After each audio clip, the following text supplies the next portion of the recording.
Hi guys, today after finish delivering I clean my kitchen. At the moment this is all what I did, just clean the stove. That's our stove, so that's the way I clean it.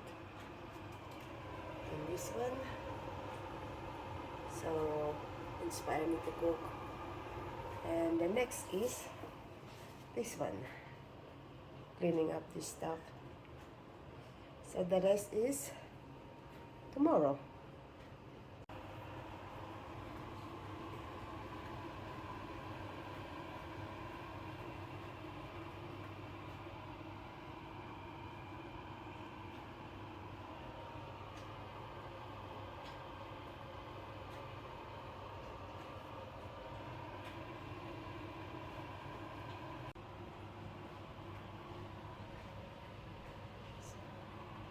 Here we go guys.